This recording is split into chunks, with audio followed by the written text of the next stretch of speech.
Si vous n'aimez pas l'architecture, aimez au moins la culture. www.misterema.com. Art Tendance People.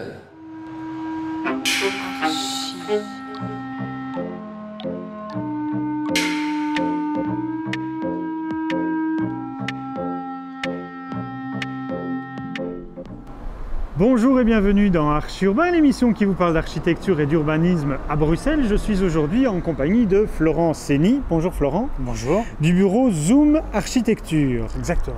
Alors qu'est-ce que ce bureau? Parce que c'est la première fois que l'on se rencontre ici dans Archi Urbain.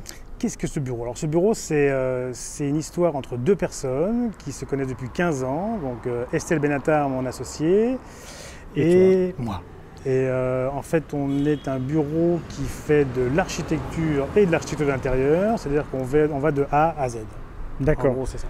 Architecture d'intérieur, pour moi, c'est la décoration, mais chez vous, ça va encore plus loin, ça va jusqu'aux poignées de porte. C'est-à-dire, ouais. C'est pas choisir le mobilier, c'est faire le mobilier. On dessine le mobilier. Ouais. Donc, par exemple, pour le Space Concept Store, on a dessiné le bâtiment de A à Z, des parkings jusqu'à la toiture, plus tout le mobilier, les tables, les tringles, certains éclairages et compagnie. Donc, on dessine tout ce qu'on peut dessiner quand on en laisse l'occasion.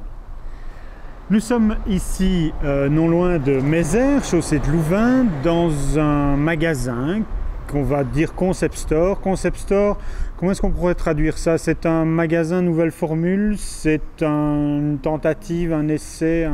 C'est pas un essai. En fait, ce sont des clients luxembourgeois pour qu'on travaille depuis une grosse dizaine d'années. Qui s'appellent Monsieur et Madame Smets? Monsieur et Madame Smets, Thierry et Karine Smets, qui ont ce type de magasin déjà au Luxembourg. Et donc ils ont un gros magasin de 4000 m², plus entre 20 et 25 boutiques, je ne sais plus exactement au Luxembourg. Et force expérience, ils ont décidé de venir s'implanter à Bruxelles, capitale européenne, il se passe plein de choses, donc c'est quand même une très très belle ville. Et voilà, donc ils ont décidé d'essayer de reproduire ce bâtiment, enfin ce concept à Bruxelles, en créant ce qu'on appelle un commerce de destination, c'est-à-dire qu'on est excentré. C'est voulu, parce que par rapport aux superficies dont on avait besoin pour exprimer un petit peu tout ce qu'ils avaient envie d'exprimer, il nous fallait 10 000 m². 10 000 m² à Avenue Louise, c'est pas possible, ça c'était compliqué.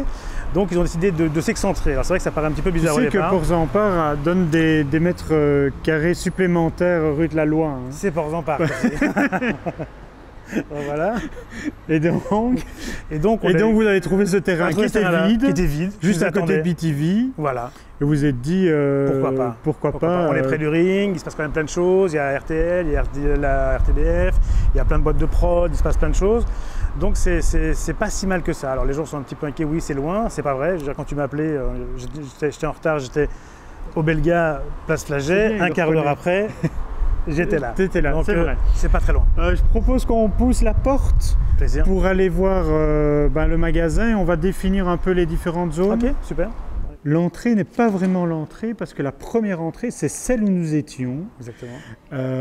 On est un peu en retrait de la chaussée de Louvain. En fait, malgré sa taille, on a voulu faire un bâtiment discret.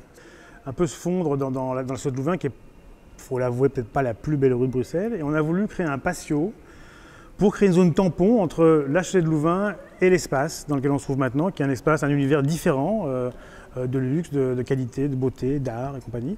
Donc on a voulu effectivement créer ce tampon. Alors au départ, on voulait créer une forêt complète à l'intérieur, et puis pour les problèmes techniques, ça c'était un peu compliqué. Donc on est resté avec ce monolithe en béton qui crée comme ça une fracture entre la rue et le bâtiment. Alors parlons du béton, parce que je pense que déjà c'est le matériau important du bâtiment.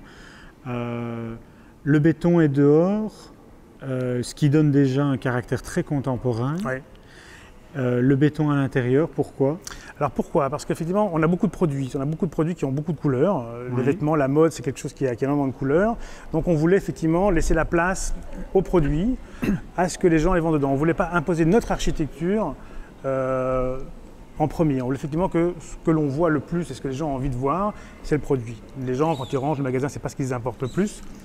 Donc voilà, donc ça c'est l'idée. Il y a quelques taches de couleurs quand même pour montrer, avoir quelques impacts de couleurs et pouvoir attirer les gens, mais au niveau des couleurs, c'est vraiment le produit qui donne la couleur. Et donc le béton, pour ça, ça se prête très bien, parce que tout va sur du béton, c'est une espèce de gris neutre. En plus, c'est un matériau qu'on aime beaucoup, qu'on apprécie au bureau. Et en même temps, bon, ça se construit très vite, ce sont des coûts tout à fait abordables. Et à partir de là, on peut jouer aussi comme on a envie à l'intérieur de ça. Tout est faisable une fois qu'on a du béton, surtout quand on a des couleurs ou des matériaux comme les bambous. Quand tu dis c'est un matériau que vous appréciez chez Zoom Architecture, ça veut dire que vous aimez l'architecture épurée? On aime l'architecture épurée, on n'aime pas l'architecture ostentatoire. On aime bien la volumétrie, comme beaucoup d'architectes, on aime bien la volumétrie, on aime bien la lumière, on aime bien... on n'aime pas trop les choses qui brillent et qu'on voit trop. On aime effectivement bien se sentir dans de la volumétrie, dans quelque chose où on se sent vivre. Oui. Alors c'est bien que tu dises que tu n'aimes pas les choses qui se voient trop, parce qu'on est dans juste celui-là, oui. Magnifiquement jaune que tu as donc dessiné. Ouais. J'ai l'impression que Estelle et toi, vous vous êtes fait plaisir dans ce magasin. Complètement. En fait, on s'est fait plaisir partout. Et en plus, on s'est fait plaisir avec les clients. Donc, comme je disais tout à l'heure, ce sont des clients avec qui on travaille depuis 10 ans, un peu plus même. Et on est un vrai couple. C'est-à-dire qu'on vit des choses ensemble. Des fois, on est d'accord, des fois, on n'est pas d'accord. Moi, j'ai l'impression que chez Zoom Architecture, c'est aussi une histoire de couple. Ah, c'est terrible. Moi, je ne peux pas travailler seul. Estelle non plus. Au bureau, on est une petite dizaine de personnes et tout le monde travaille sur tous les projets. On a vraiment besoin de travailler en groupe. C'est vraiment une histoire qui se fait ensemble. Ça marche donc, pas vous connaissez depuis 10 ans avec les clients et donc quoi? Mais donc quoi, c'est-à-dire qu'on a des échanges privilégiés, c'est-à-dire qu'on se connaît très bien. On se connaît très bien, on voyage ensemble des fois, on va à New York voir des choses qu'on a envie de voir, on va à Londres, on se promène, on échange beaucoup, on se au téléphone régulièrement. Donc c'est un vrai échange, quoi. C'est ça. Mais pour le mobilier qui est l'un ou l'autre mobilier à chaussures, l'un c'était quelque chose que tu voulais faire depuis longtemps. L'autre c'était Estelle qui voulait faire ça. Vous l'avez dit à M. Smets que c'était une envie ou il va découvrir en regardant? On lui a pas dit que c'était une vraie envie. Je pense qu'il s'en est douté quand même. Mais quand on lui a proposé, il a trouvé ça chouette. On a fait quelques adaptations, haut, plus grand, plus petit, plus plat, plus profond. Mais ça lui a plu et ça leur a plu surtout, quoi. Tu as dit l'ensemble fait 10 000 m². L'espace concédé pour le commerce ici, pour le magasin Alors le commerce, c'est 3 000 m² sur deux niveaux. Oui. Okay. Après, on a une colonne food, on en parlera après, elle qui fait 800 m². On va aller. Qui fait 800 m², qui comprend un bar à vin et un restaurant avec un chef génial, extraordinaire, qui est Julien Laborie, qui est un chef qui a en même temps bossé chez Brass, si je ne dis pas de bêtises, et qui est vraiment un type génial. Alors ici, donc, on passe dans le bar. Tout ça a une atmosphère plutôt assez lounge. Il y a donc le bar à vin et puis le restaurant. Ici, on va quitter quand même un peu le béton. On va quitter le béton, pas complètement. Il y a encore du béton. Mais il y a plus de couleurs. Il y a plus de couleurs, il y a plus de bois. C'est un restaurant, il y a de l'acoustique, il y a des gens. Donc, effectivement, on se devait à un moment donné de créer une ambiance, une atmosphère dans ce restaurant. Donc, tu vois ici, on a encore des murs en béton. Les plafonds sont en béton peints en noir pour éviter qu'on voit toutes les techniques. Et on a créé toutes des espèces de claustras en bois pour donner des ambiances un peu plus intimistes par endroit. C'est-à-dire qu'on peut voir à travers, être vu, pas être vu, et créer des ambiances différentes. Après, on a au sol un béton, lui qui est noir, et au niveau des taches de couleur, on a pris des chaises de Saarinen, qui sont des grands classiques, mais qui sont toujours sublimes, et elles qui donnent toutes des taches de couleur à l'ambiance. Et de nouveau, toute une série d'œuvres d'art un peu partout. Le mobilier ici, l'aménagement de ces 3 étages, de cette colonne food, est-ce que ça représente votre architecture? Entre autres, oui, parce que de nouveau, c'est quelque chose de pas ostentatoire. On essaie de faire des choses chaleureuses. Ça, c'est très important. C'est pas parce que c'est contemporain que c'est triste et morne et angoissant. Ça peut aussi être chaleureux. Et le bois, effectivement, le béton, c'est un côté effectivement un peu japonisant. Je trouve que c'est un côté assez serein. Ça donne une espèce de sérénité à l'endroit. C'est vrai. Et alors, juste en face, il y a la terrasse d'où nous avons commencé l'émission, donc qui est au-dessus de l'entrée, du patio. Du patio, d'accord. Donc de nouveau des œuvres ici de Wim Delvoye. On va passer alors à l'étage du magasin, mais je te propose que nous allions retrouver Estelle. Estelle, ma moitié... Parce qu'on ne l'a pas encore vue. Ah, Estelle, bonjour. Bonjour. Tu vas bien? Oui, le tour s'est bien passé?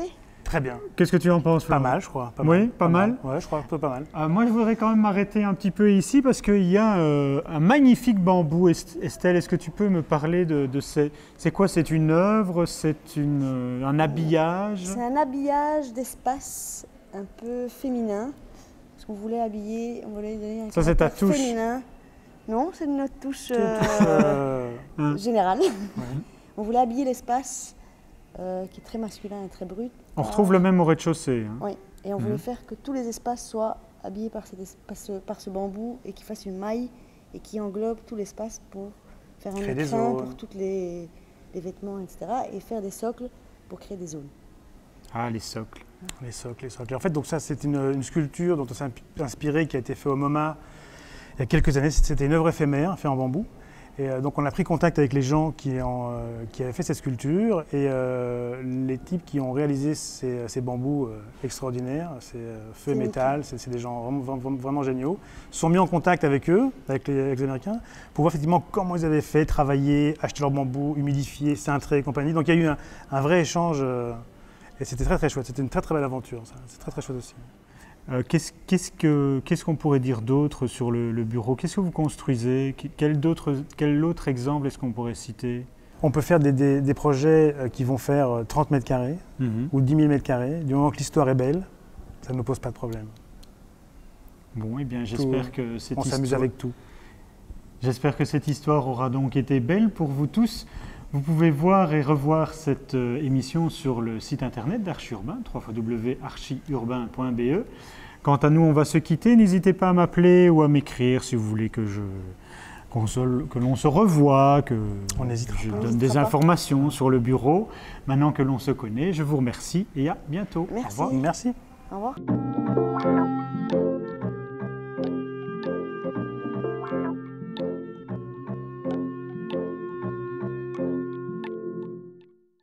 Si vous n'aimez pas l'architecture, aimez au moins la culture. www.misteremma.com. Art Tendance People.